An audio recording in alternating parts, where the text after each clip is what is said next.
Tenemos un tema muy interesante, doctor Juan Ramírez, que últimamente se podría escuchar, quizá mucho, ¿verdad? Pero desconocemos qué es la sepsis abdominal. La sepsis abdominal es un proceso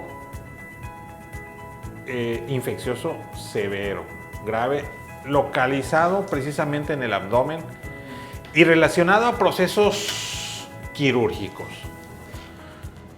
A mí me llega un paciente con dolor abdominal. Es un ejemplo. Me llega un paciente con dolor abdominal, con fiebre, que tiene varios días, que ha tomado antibióticos, que ha visto varios médicos. Lo primero que sospecho es que tenga un proceso infeccioso séptico. Y como bien haces la pregunta, podría tratarse de un cuadro de sepsis abdominal. En general, el concepto o la definición es de sepsis. Pero si está enfocado al abdomen o a los procesos que yo veo como cirujanos, podría etiquetarlo o llamársele sepsis abdominal. En resumen, es un proceso infeccioso con participación quirúrgica casi al 100%. Pero ¿eso por qué se da, doctor? ¿Por qué pasa eso de la sepsis abdominal? Ok. Regularmente es una infección que no se trató. Por ejemplo, una apendicitis,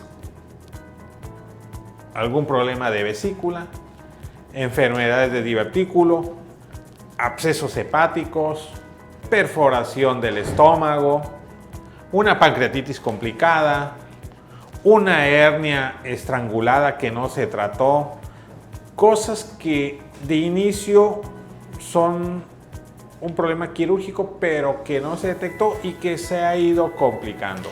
O a veces pacientes crónicos, como por ejemplo los pacientes que padecen cirrosis o tienen ascitis, que se les infecta ese líquido que tienen ahí ya acumulado y que necesitan ya la participación de un cirujano o un proceso quirúrgico para curarlo o para liberar y limpiar todo ese proceso de bacterias que tienen a nivel abdominal. Entonces es mortal, si no lo tratas a tiempo como debe de ser. Sí, muy mortal. El porcentaje aproximado de muerte en esos pacientes es del 20%.